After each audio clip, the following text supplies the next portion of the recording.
जी हाँ, मैं आज आपके साथ होली के त्योहार पर चर्चा करने वाला हूँ। मैं चर्चा करने वाला हूँ कि होली का पर्व क्यों मनाया जाता है।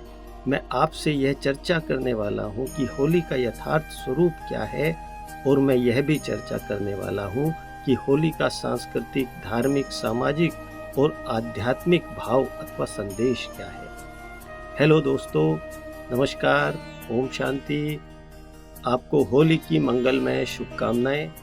मित्रों, आज हम होली को केवल रंगों का त्योहार नहीं, बल्कि भारतीय संस्कृति, प्रकृति चक्र और आंतरिक परिवर्तन की प्रक्रिया के समन्वित उत्सव के रूप में समझने का प्रयास करेंगे। जैसा कि हम सब जानते हैं कि भारतीय संस्कृति में हर एक पर्व केवल सामाजिक आयोजन नहीं है, बल्कि वह ऋतु परिवर्तन, चेतना परिवर्तन और जीवन परिवर्तन का प्रतीक होता है।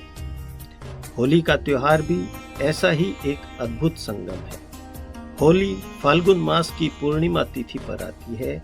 यह वह समय होता है जब शीत ऋतु विदा लेती है और बसंत अपने यौवन पर होता है। खेतों में नई फसल पकती है, वृक्षों पर नए पत्ते आते हैं और सरसों के खेत पीले रंग से सरोबार हो उठते हैं, मानो प्रकृति स्वयं रंगों से रंग जाती है और मनुष्य को संदेश दे रही होती है कि पुराने पत्ते गिराओ, तभी नए पत्ते आएंगे। यानी इस ऋतु में जैसे वृक्ष पुराने पत्ते छोड़ता है, वैसे ही मनुष्य को भी पुराने दुख, कटुता और नकारात्मक स्मृतियां छोड़नी चाहिए। जो हो गया वह बीत चुका, जो होली सो होली।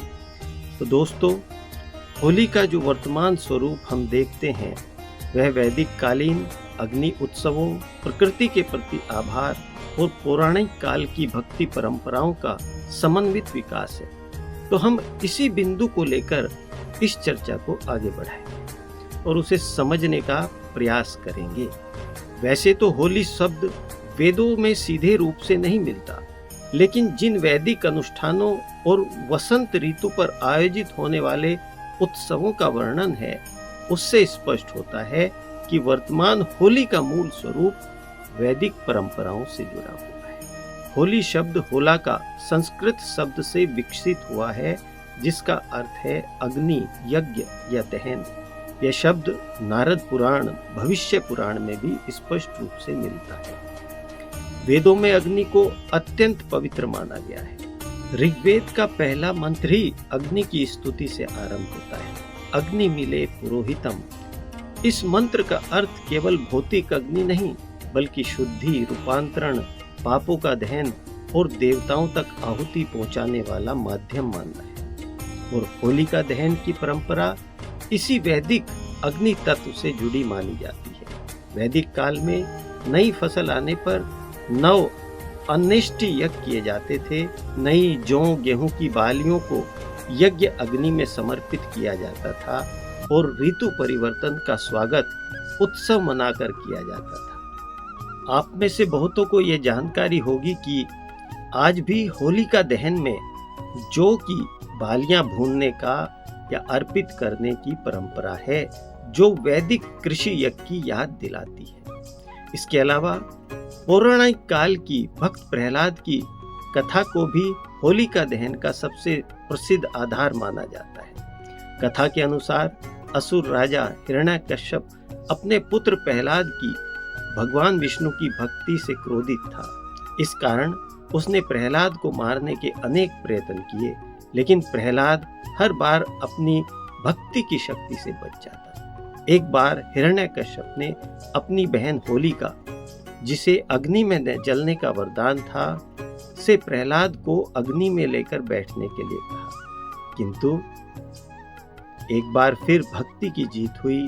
होलिका, जिसे वरदान था अग्नि में न जलने का, लेकिन वह अपने पाप की, बुराई की अग्नि में जल गई और भक्त प्रहलाद को भगवान ने फिर सुरक्षित बचा लिया।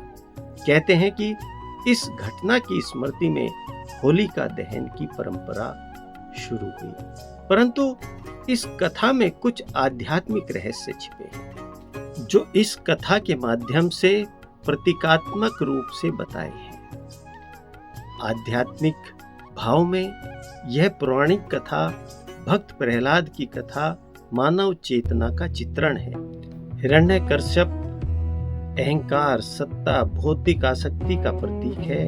होलिका बुराई, असत्यता एवं नकारात्मकता का और प्रहलाद आस्था, सदाचार, संतुलन और सकारात्मक आत्मबल का प्रतीक है। जब अग्नि में अहंकार, आसक्ति, बुराई और नकारात्मकता जलती है तभी श्रद्धा, भक्ति और अच्छाई सुरक्षित रहती है। तो भाव स्पष्ट है कि सत्य सनातन है और असत्य क्षणिक।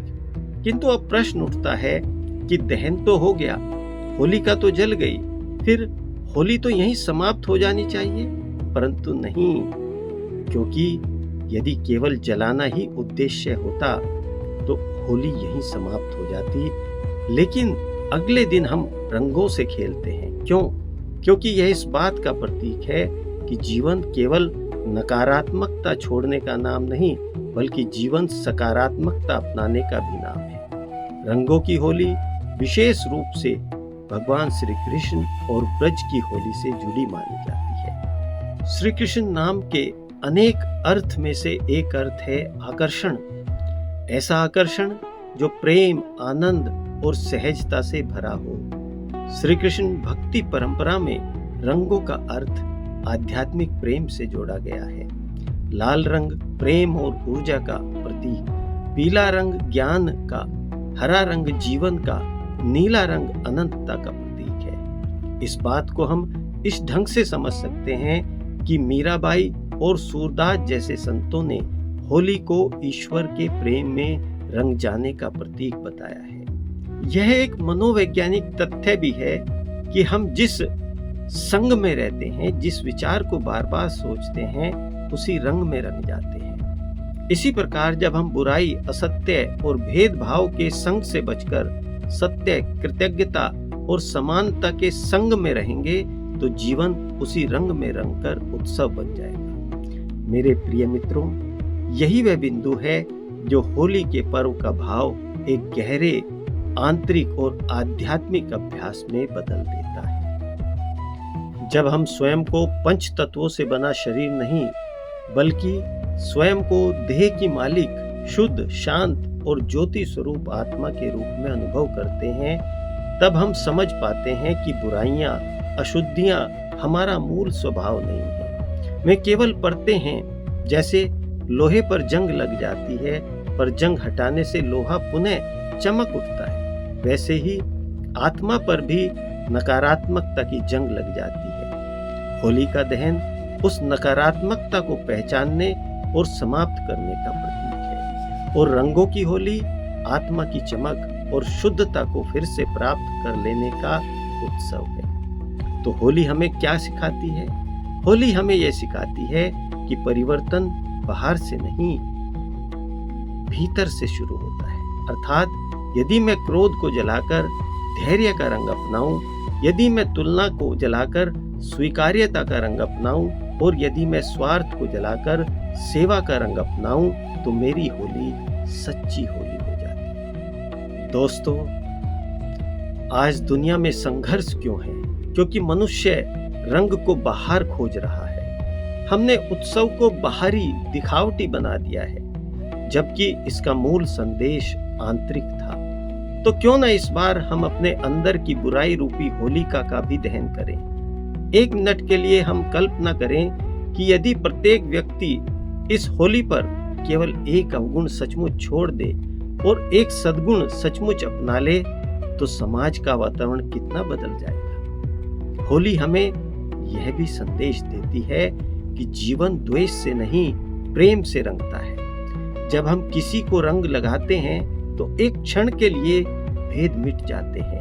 न ऊंच नीच, न अमीर गरीब, सब एक रंग में रंग जाते हैं। यह दृश्य हमें आत्मिक एकता का संदेश देता है कि हम सब मूलत आत्माएं हैं। यह दृश्य हमें आत्मिक एकता का संदेश देता है कि हम सब मूलत आत्माएं हैं और उस एक परम चेतना की संतान हैं। तो इस बार होली पर केवल यह न कहें कि बुरा न मानो होली है, बल्कि यह भी कहें कि बुरा ना सोचो होली है, बुरा ना बोलो होली है और बुरा ना बनो होली है। तो आइए इस होली पर एक छोटा सा संकल्प लेते हैं कि मैं इस होली पर अपने भीतर के अहंकार को पहचानूंगा।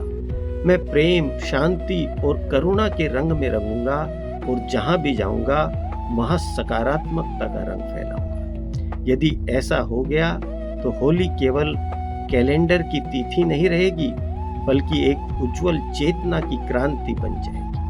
आप सभी को ऐसी होली की शुभकामनाएं जो आपके जीवन में केवल खुशियों के रंग नहीं बल्कि आत्मिक उजाला भी भर दें।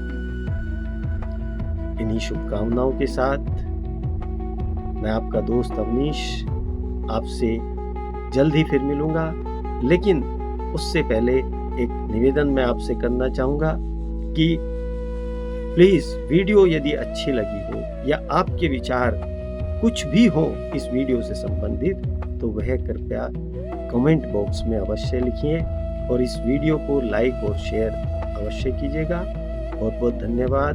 होली की पुनः बहुत बहुत ढेर सारी शुभकामनाएं। नमस्कार। ओम शांति।